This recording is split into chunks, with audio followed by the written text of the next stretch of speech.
Vítajte v druhej časti tutoriálu, ktorý sa zaoberá programovaniu Karla v prostredí NetBeans a v jazyku C.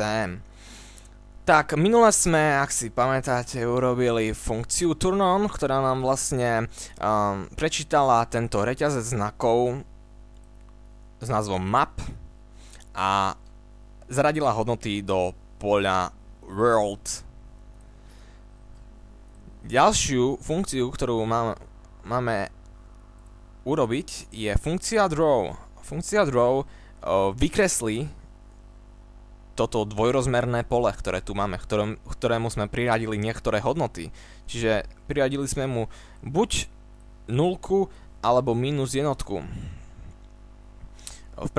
Predpokladáme, že mapa obsahuje len tieto znaky. V prípade, ak by mapa obsahovala nejaký znak, ktorý nie je uvedený tu, môžeme si to poistiť takzvaným defaultom, keď defaultne priradíme neznámemu znaku, do sveta zapíšeme empty tiež. To len v prípade, ako keby tu bol nejaký iný znak, aby systém nevykreslil nič, ale aby vykreslil to prázdne miesto, ktoré budeme riešiť práve teraz v novej funkcii, vo funkcii draw. Funkcia draw nemá žiadne parametre, čo je len dobré. Ani nebude mať parametre, na rozdiel od funkcie turn-on, ktorá neskôr nadobudne nejaký parameter. Každopádne, funkcia draw má za úlohu vykresliť dvojrozmerné pole. Ako už hovorí názov, dvojrozmerné pole sa nebude sa vykreslovať cez jeden cyklus, ale cez cykly 2. Takže pre účely for si deklarujeme ičko a ečko typu integer a ičku priradíme 0. A najprv budeme prehľadávať asi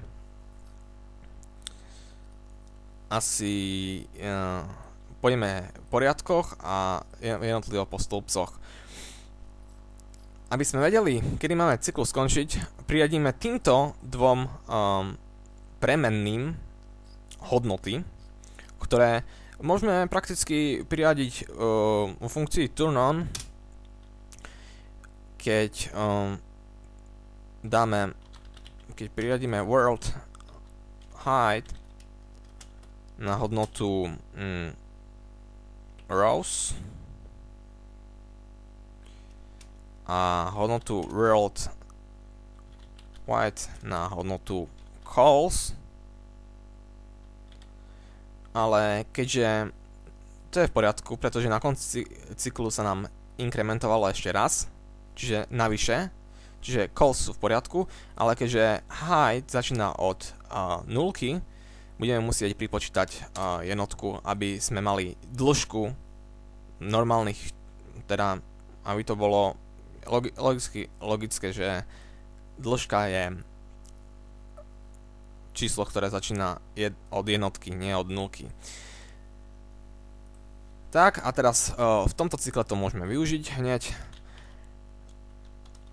kde budeme prechádzať jednotlivými riadkami, ale v rámci tých riadkov samozrejme budeme prechádzať aj stĺpcami, čiže prejdeme všetkými týmito poliami a nezabudneme použiť tieto tu napremenné, ktoré sme si deklarovali hore, čiže to je vlastne prejdeme dĺžkou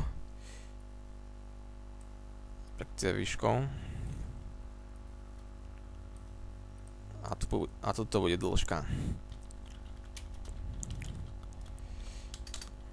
Tak,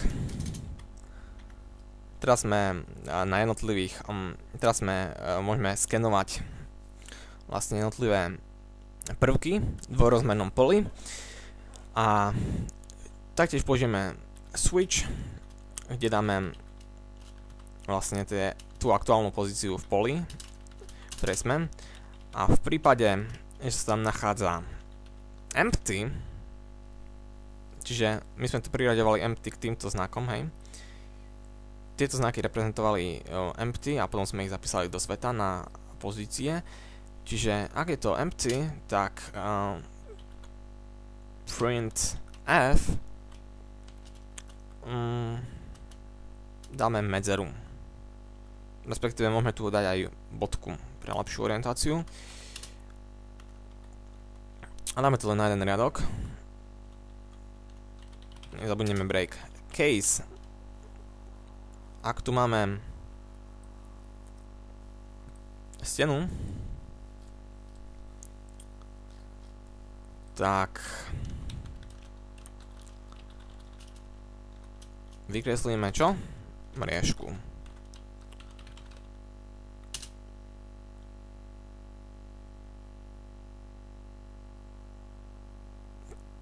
Tak to by aj len tieto dva prípady tu máme. Môžeme používať default v prípade, že nenastane, že tam bude nejaké v tom poli, hoci zatiaľ by tam nemalo byť iné číslo okrem nulky a minus jednotky, ale v prípade, že tam budeme niečo potom postupne doplňať a zabudneme obnoviť túto funkciu draw, tak je dobré mať default nastavený na, dáme tu otáznik, pretože nevieme aký znak to, nevieme identifikovať to číslo. Takže otáznik je tam v poriadku. Po každom cykle samozrejme chceme, aby vykreslovalo svet nie v jednom riadku, ale pekne ako má, aby potom dávalo nový riadok po každom riadku. Čiže printf n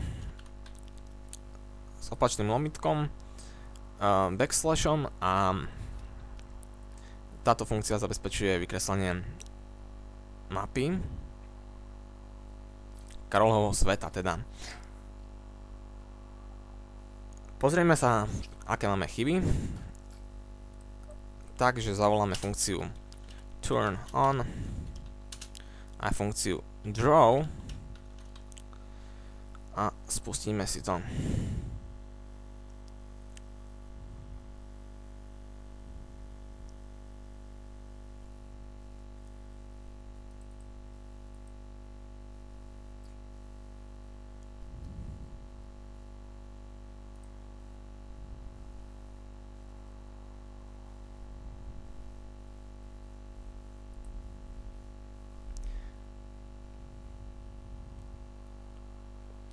Máme tu pár chybičiek, ktoré rýchlo odstránime. A to spôsobom takým, že pred funkciu main oboznámime systém s tým, že tu máme nejaké dve funkcie, ktoré budú vystupovať o funkcii main a projekt rebuildneme.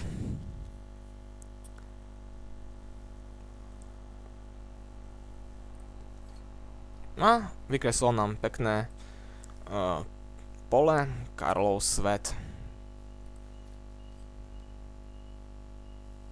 Takže funkcia draw je na svete a môžeme teoreticky urobiť aj doplňujúcu úlohu, ktorá je tu, ale každopádne